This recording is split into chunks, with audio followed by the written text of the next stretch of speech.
1. Develop your idea. It doesn't have to be a totally unique or groundbreaking business idea in order to be a successful one. The popular rideshare company Lyft was started 3 years after the introduction of Uber. They took on the business model of Uber and just tweaked it a little. Just because there is competition in a field doesn't mean that you can't be very successful when you start a business. 2.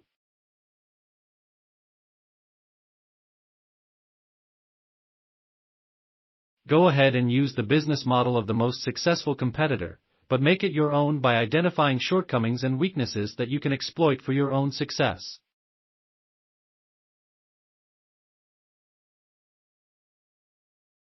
Research the industry and get to know the players, trade associations, and conventions.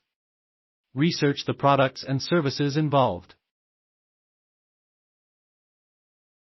It's not uncommon that the most profitable part of a business isn't the main product, but an ancillary add-on product. For example, it's not uncommon for a restaurant to break even on the food and only make money on the drinks. The reason they can offer a plate full of food for $5.00 is really the $2.00 Coke or $5.00 glass of wine you order with it. Finally, research the customer. Things like average age, sex, buying habits, interests, attitudes about health, wealth, social media, and status are all helpful in your targeting and marketing efforts. Create a formal business plan. This step is often overlooked and shouldn't be.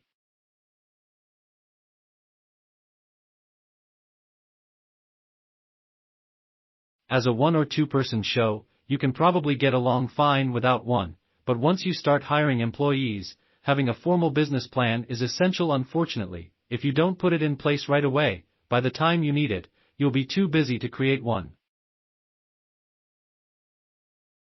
It's always smart to do it up front. Test your ideas. Start small, as there's no way you can predict every possible problem or issue that will arise.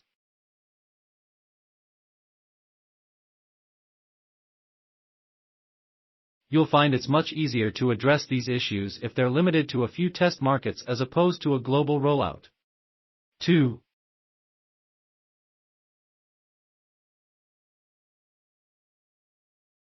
Keep your time organized. Whether your business is brand new or fully established, entrepreneurs often have many projects and responsibilities going at once. It's one of the things that make owning your own business so exciting, but it can also lead to stress if your time is overloaded and disorganized. This is an area where technology shines.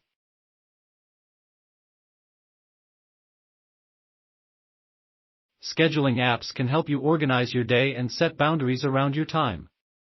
Find a tool that works for you and keeps your days running smoothly. Time blocking is an effective strategy to use when you are planning out how you can manage your time. 5. With the crazy demands of being an entrepreneur, this strategy is valuable to make sure that you get what's most important done.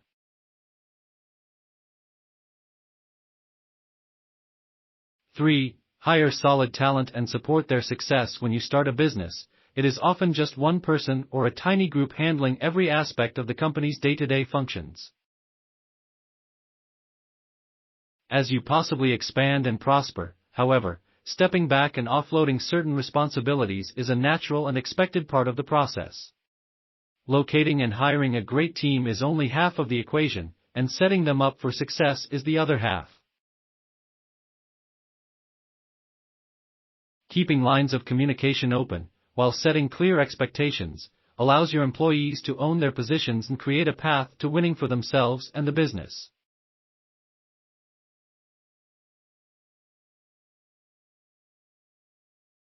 Investing in supporting resources for your employees can be another way to set them up for success. For example, providing access to certain software subscriptions can increase employee productivity in a variety of positions, one, in particular, being sales.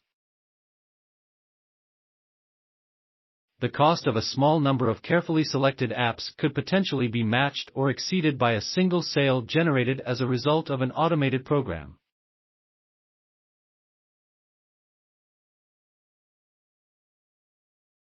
Not only is it profitable for you, but your employees are also being given the tools they need to excel in their roles.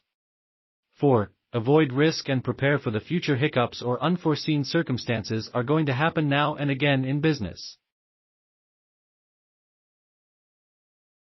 Occasionally going into crisis mode isn't necessarily a cause for concern.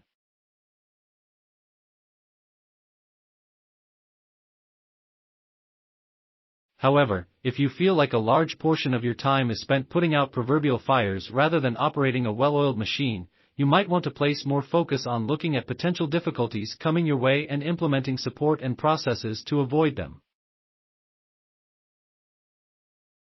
Try to educate yourself first rather than jumping into risky strategies.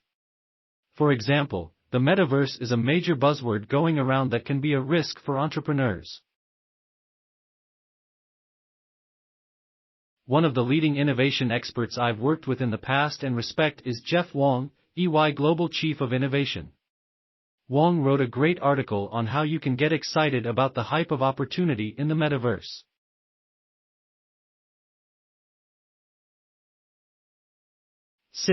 However, he also educates on how important planning is to make sure you are educating yourself to avoid risk. 5. Be selective with your clientele. Being selective in your clientele should be the goal of every aspiring entrepreneur. Not only does it indicate stability in your company and that you can afford to turn down paying work, but it also allows you to have much greater control over the overall direction of your business progression.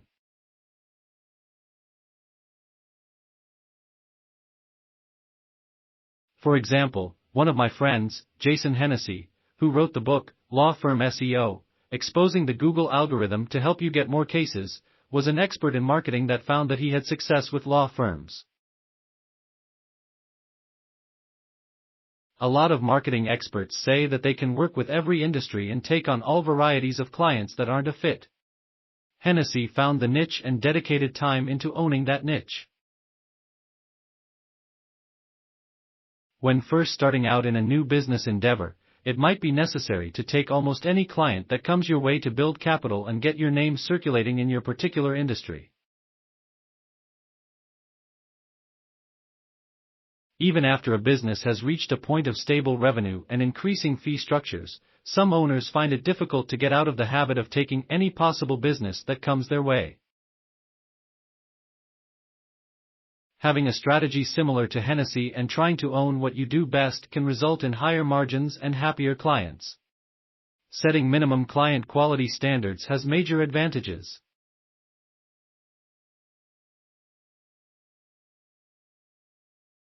Not only are you less likely to overstress your company-wide work capacity, but you can also service higher-paying clients and increase the amount of profit you earn with each project.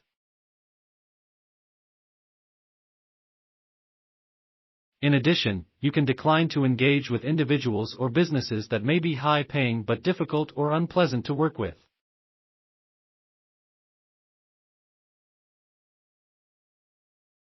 Having the freedom to choose who you work with for your own success and happiness is one of the most attractive aspects of successful entrepreneurship, so make sure you take advantage of it.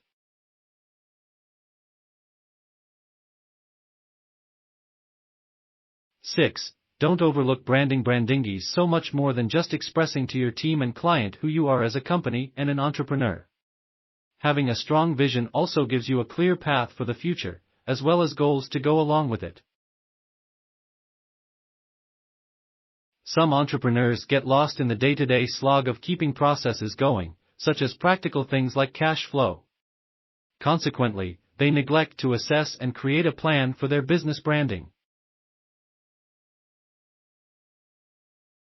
Do you service high-dollar clientele only? Or are you more accessible to a variety of clients in terms of expense and scope? Do you want to inspire a feeling of cutting-edge modernity or grassroots reliability? If your answers to the above questions are, a little bit of everything, or, I don't know, a brainstorming session to focus your efforts and explore your business's direction might be in order.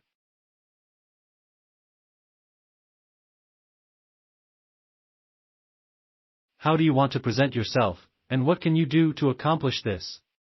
When you answer those questions, you can be off and running.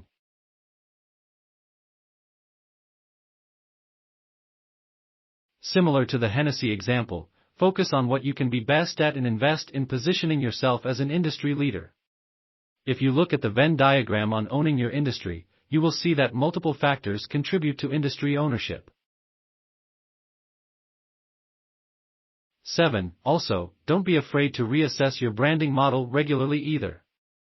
As you have different experiences in your personal life, your outlook is likely to evolve and change. Businesses can sometimes go through the same process.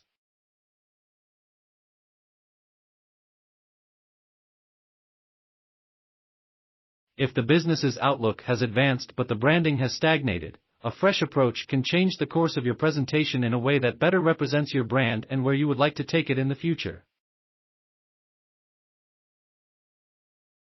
7. Seek expert guidance. Most entrepreneurs typically bring a specific skill set to the table. Whether you're providing a service or a product, it can be assumed you are very talented in, or knowledgeable about, your industry. As very few people are experts in every aspect of business, however, it is recommended to bring in expert assistance when contemplating major changes or new ventures.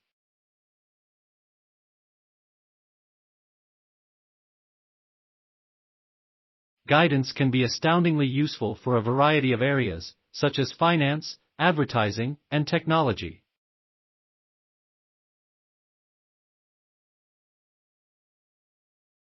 While it can be tempting to try and keep everything in-house for cost savings or control purposes, investing in a specialist or a team of specialists can be more than worth the investment.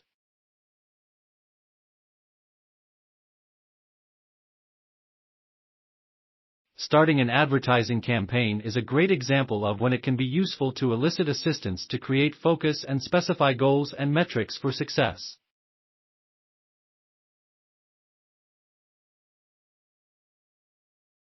In attempting it alone, you might invest $10,000 to dabble in a variety of advertising strategies. Even if you do see some limited success, you might not know which avenue generated the best results and would not know where to focus your effort in the future. Compare this to investing $20,000 with an agency. You may have spent more money up front, but they should be giving you a company-specific plan and delivering follow-up reports detailing the results of your campaign with supporting metrics. 8. Build your network. No one can build a successful business on their own.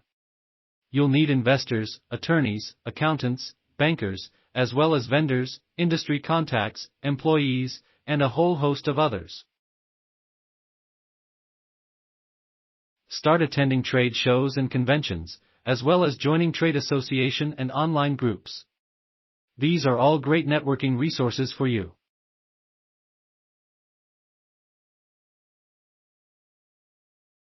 9. Turn early customers into fans. Another advantage of starting out on a small scale while learning how to become an entrepreneur is that you can develop more personal relationships with customers.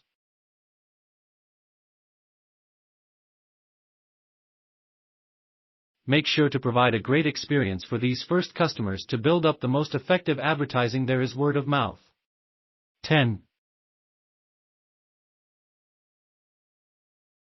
Raise capital and scale your business. At this point, you should have a proven business model with customers, cash flow, and a plan for expansion. You can now start to raise money through investors, venture capitalists, and banks. Take the money raised and use it to scale the business for maximum returns for you, your employees, investors, and early backers. Entrepreneurship can be one of the most difficult and rewarding experiences of a person's life. It provides you with the opportunity to take a risk. If you want to be a successful entrepreneur, you have to create your own path to success. Also, having good business habits can go a long way toward getting you there.